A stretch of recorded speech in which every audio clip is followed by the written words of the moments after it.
alors bu ñu ñëwee ci li nga xamante ne moom mooy audition bi nga xamante ne amal nañ ko je crois avant-hier bi mu génnee def na conférence de presse daanaka avant muy génn sax il y avait beaucoup d'allégations ça et là au niveau de la presse ñu ne lii la wax lii la waxanteeg juge bi mais moom ci boppam nee na ñetti question lañ ko posé ci mbir mi te à l'entendre parler maanaam mbir mi mënoon na jeex ci 15 minutes bi nga déggee loolu question yi ñu ko posé ak temps bi nga xamante ne dossier bi jël na ko ndax instruction bi mënoon na yem rek si ñetti question yi est-ce que côté boobu également il y a pas de faille quelque part. xam nga man soo ma waxee audition buy durer 15 minutes. man en tant que pour alkaati. ci cas bu mel nii. je me dis que da ngay wax lu la neex. pourquoi parce que dafa am ku ko porter plainte wax ci ay mbir. mu am fu mu sukkandiku. mu am ñu fi jaar ñi nga xam ni dañu témoigner.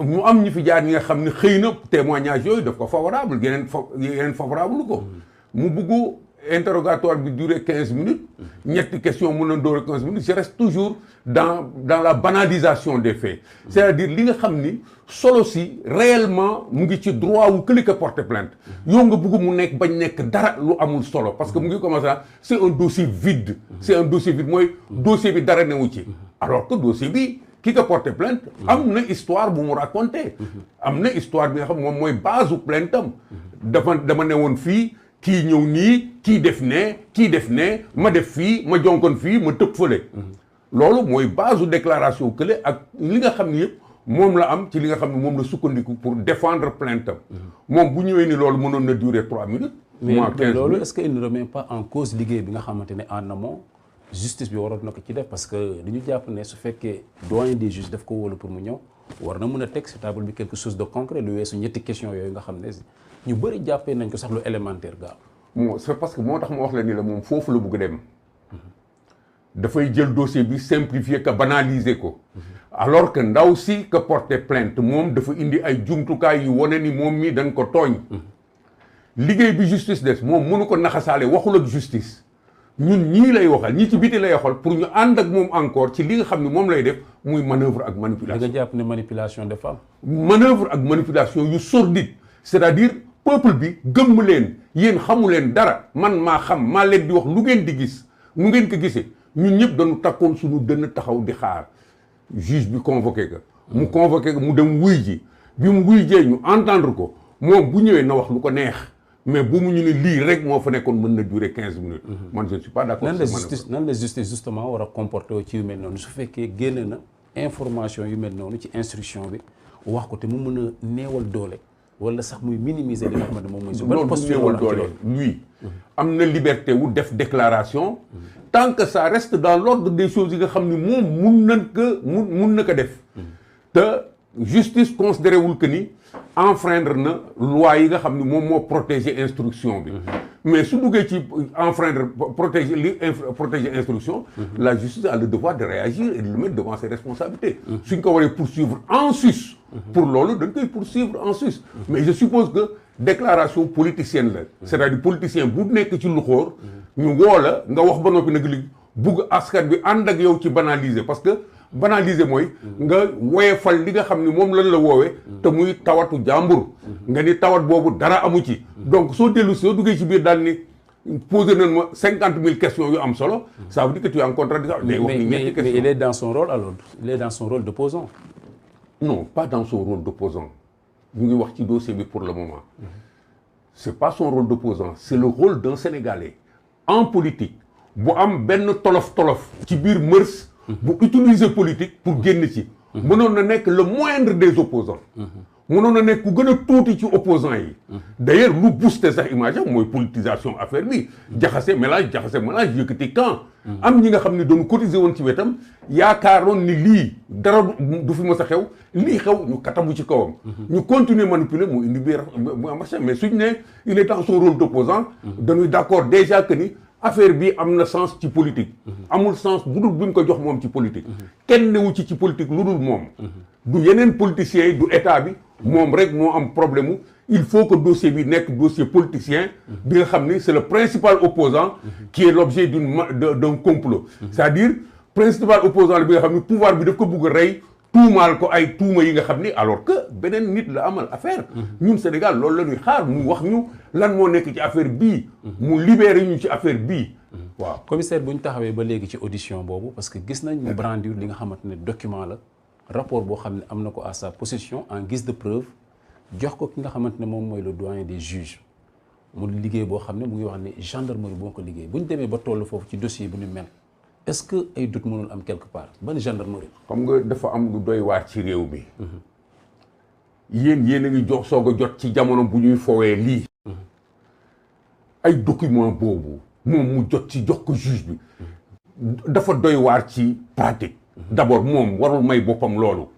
di jëlee document bi nga xam ne nee na moom document wu gendarmerie la. mooy document bu dëgg bi mu indi ko jox ko juge bi. loolu dañ ko war teg ci yoon. ubbi beneen enquête teg ko ci yoon mooy lan justement. ubbi beneen enquête laaj ko fu mu ko jëlee moom. bu fekkee ni document bu authentique la wala du authentique. ci waxam lañ koy fekki. ah bon c'est un document bi nga xam ni pièce justice la. mooy procédure yu authentique yi. yow foo ko jëlee yoon mayu ko moom mu koy yore yoon mayu ko mu du OPJ. du juge du kenn. yoon mayu ko moom mu koy jël di ko jox juge bi. donc la réaction est attendue là-bas de la part de celui à qui il a remis le dossier. Il est libre nag d'en faire ce qu'il veut le juge. mais yoon may na ko tey mu taxaw ni ko yow foo jëlee lii. du gis naa ko. foo ko jëlee. tey dafa di Sénégal gi moo toll foofu. Sénégal moo toll fi nga xam ni. véritablement kenn xamatul lu jaadoog lu jaaduwul. lu defu ak lu defuwul. est-ce que de l'autre côté aussi daguma la est-ce que mënuñu ubbi enquête également. au niveau de la gendarmerie parce que dafa indexé directement fi mu ko jëlee parce que mënoon na ñëw tey jii ni jébbal ki nga xamante ne moom mooy le doyen des juges document bi sans mu yëkkati kàddu yu ni mel. loolu le travail de la gendarmerie dans tout ça est-ce que sa responsabilité. en quelque sorte engagé wu la xam nga loolu dafa demoon déjà parce que capitaine Touré mu ngi ci biti. nekkatul gendarme. piste boobu dafa joxe explication ci biir gendarme. ndax da nga koy soupçonné capitaine Touré. non soupçonné wu ma ko damay wax ni. lu ay doon moom la. parce que moo ñu jëkk indil ñu gis ci biir système mu gendarmerie. ak police ak armée koy accusé. non doo ma parce que bu dul soupçon di accusation aussi. non dooma capitaine Touré bu ma koy tudd du ma hésiter. c'est un traître. kon di nga jàpp ne document boobu ci moom la bawoo. nanu seet piste boobu. seet pistu capitaine Touré enquêteur ngay waxal. gendarmerie du sonn. pistu capitaine Touré ak li wër capitaine Touré ci li nga xam ni mën na doon des infiltrés. au niveau de la brigade de la gendarmerie de manière générale. war nañ ko seet fu sori mën nañ ko seet. loolu c'est pas un problème que la presse traite. c'est automatique. dès que mu am gendarmerie gis ni am na affaire bi mel noonu dina dem xool kayit biñ ni ci moom la jógee ban la. mu seet faneen la c'est pas la peine ñu ciy commenter mais capitaine Touré c'est le révélateur. c'est le révélateur du mal qu'il y a dans ce pays-là. ay officiers yu nekk ci biir armée bi. di dem di comploter ñoom de manière effective ak ay nit ñi nga xam ni c'est des subversifs nit ñi nga xam ni lëj lañu bëgg a jote nguur gi dem ci ba perte sa liggéey dem ci ba sol mbubbu politicien kooku lu ay ci biir gendarmerie dañ koy seeti y a personne ne l'évite que le capitaine Touré s'il est à soupçonner ou à désigner comme coupable du point de vue du principe, c'est lui le mal. C'est lui et ses semblables qui sont le mal dans cette affaire-là. Alors, ñu des ba léegi ci mbir moomu bu ñu xoolee déclaration Ousmane Sonko déglu ko bu baax mooy dossier bi il est vide daanaka sa du lu bees yàgg na ko wax mais yow it gis nañ la ci plateau yi nga koy accuser directement je cite yàggul dara ce bonhomme est allé coucher avec des femmes dans un lupanar du fi nekk président ndax accusation yaa ngi koy maintien ba léegi. non c'est kooku du accusation. c'est lui qui l'a dit. C'est lui qui l'a dit. Il est allé au Sweet Beauty ci guddi dawal oto moom côte. Il a eu des relations vertes avec cette bonne dame. Mais est-ce que wax na ne j'ai des rapports des rapports avec des femmes comme ni nga ko waxee. La fille a dit qu'il a des rapports. Moi, je m'appuie sur des choses qui ne viennent pas de mon invention. ndaw si nee na sëy nanu moom nee na dem na fa te waru fa woon dem lu mu fay wuti. Pourquoi est-ce qu'on tient à tourner tout ça? Mais c'est méchant sur le dos du Sénégal.